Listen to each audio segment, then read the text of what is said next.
Well, I guess it's time for an update. So about 3 weeks ago, I had my first surgery. It was a thyroidectomy to remove my thyroid because it was giving me a lot of problems. And there was like a 1% risk that something could go wrong with that, and it did. My right vocal cord got paralyzed, and that was kind of devastating news. But the next day or two after the surgery, I came to terms with it. And I realized complaining about it or being mad isn't going to do anything. So I just decided to be happy and live with it the best I could. And I sounded like Batman. And, well, I made that video and I was talking more quietly than this. I couldn't really be heard over like other people talking or crinkling paper, and that was really frustrating for me because I kind of like to talk a lot. So when they did that first surgery, like I said in my other video, things were really out of place in my neck. The nerve that controls my right vocal cord ended up getting completely cut. And they stitched it back together so there would still be like impulse going through there, so in like atrophy or something like that. I don't remember what they said exactly. But that's not going to make my vocal cord work again. So what was happening with my left vocal cord was having to come over completely and meet up with the other one instead of like that, whatever. So I had to work really hard and there was lots of air escaping. So I hope this doesn't gross you out. I'm going to show you a picture of my vocal cords. They put a camera down through my nose and my throat and it's so uncomfortable. Let's see if I can get this picture right. I don't know, I might be holding it upside down. That's the one that's paralyzed, I believe. So it's stuck in that position. And this one was having to come all the way over and make a connection with it to get sound out. And lots of air escaping through there. So what they did with this second surgery I had on Wednesday was they put a little spacer that moves this over permanently so my left vocal cord doesn't have to work as hard to meet up with the other one. So I can have more volume. I could, like after my voice is fully healed, I can yell again if I want to and whatever. So after this last surgery, they said it went really well. And my voice should get tons better. I was on voice rest for a week. This is the first day, well, almost a week. This is the first day that they said I can go ahead and talk. Let me tell you, that was a really frustrating experience because I was trying to write on a whiteboard everything I wanted to say. I had to like snap or clap to get people's attention, which I'm pretty sure was a lot more annoying for them than it was for me. It's so frustrating not being able to talk. I kind of felt like Ariel from The Little Mermaid, and it's just even more perfect because I guess in the second Little Mermaid, she has a daughter named Melody, and that's my daughter's name, so perfect. Yeah, so I just had to be on voice rest for about a week so I can let my voice rest and get everything less inflamed or whatever so I don't irritate it.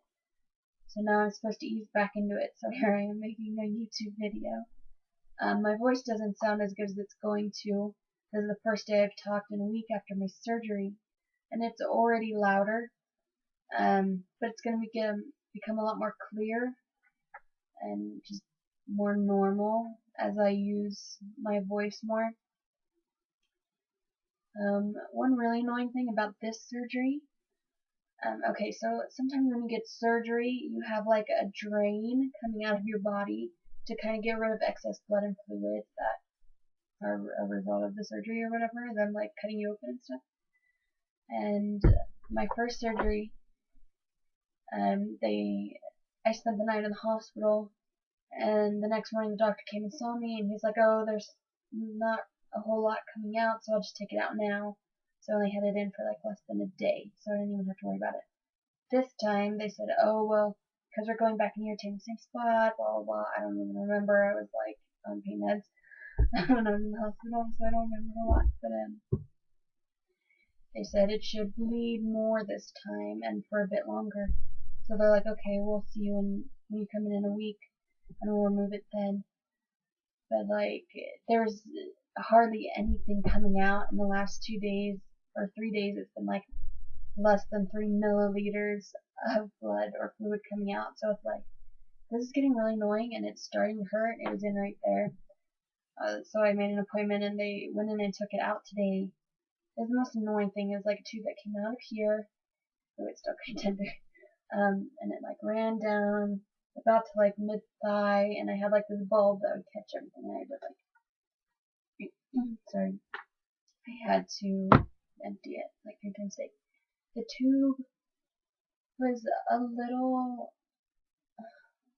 I don't think it was quite as big around as that, but a little smaller. So that's uncomfortable. That's gonna scar a little bit, but most doctors, he said, will put it over here.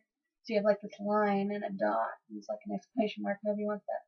So he puts it down a little lower. It's not going to be a huge mark or whatever. So that was annoying. I finally got that taken out today because it started hurting. I was like, I'm not dealing with this anymore if nothing's coming out. And he was fine with that. Last time, my first surgery, they used surgical glue. Like there were stitches underneath and they glued the top shut. And that was cool, whatever. It was really low maintenance. I didn't have to put anything on it or worry about keeping it dry. This time they did stitches, and so I'd like have to pat it dry after shower and put Neosporin on it like 3 times a day. So it's a little more high maintenance. It was a little more tender. I get the stitches out on Thursday afternoon, so in like 2 days. And then I should be just good to go, and my voice will be getting stronger as time goes by.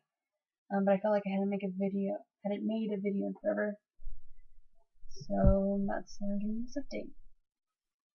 I think one of the hardest things about this surgery, well, first was not being able to talk, but also not really being able to pick up my daughter, because, I mean, she's not like a chunky little girl, but it still would put strain on my neck to lift her. So I haven't been able to do that, and I haven't been able to talk, and some of my one of my favorite things to do every day is to just pick her up, cuddle her, and tell her how much I love her, because she is the biggest blessing I could have ever asked for, and she's amazing, and I love her so much. So, yeah, so that's been hard. In about like half a week, I'll probably be able to start picking her up again. We've also moved between the 2 surgeries. We're in the same apartment complex, but we're just in a bigger apartment. This is a 3-bedroom, 2-bath instead of a 2-bedroom, 1-bath, because we just have a lot of stuff and need more space for Melody and everything. My mom's been visiting since a little bit before the first surgery, just helps out with everything. I couldn't do this without her, because my husband's still working. Like, he took off the days of the surgery. Sorry. My mom's been here helping with my daughter and housework, and she is just amazing. She's like super mom and super grandma, and I love her so much. And my husband's been really great. I mean, I don't know how many other husbands would put up with their wives being like this, trying to get their attention, and just like getting so frustrated with them not being able to know what I'm saying. But anyway, my family's been amazing, and I'm thankful for all my subscribers and friends who have been supportive. I guess I'll be making more videos now that I can talk. And so, yeah, I hope you're all doing really well, and I hope you had a great Thanksgiving if you're in America. I hope you guys are getting ready for Christmas or whatever you celebrate. I celebrate Christmas. So I'm going to stop rambling now and say see you later.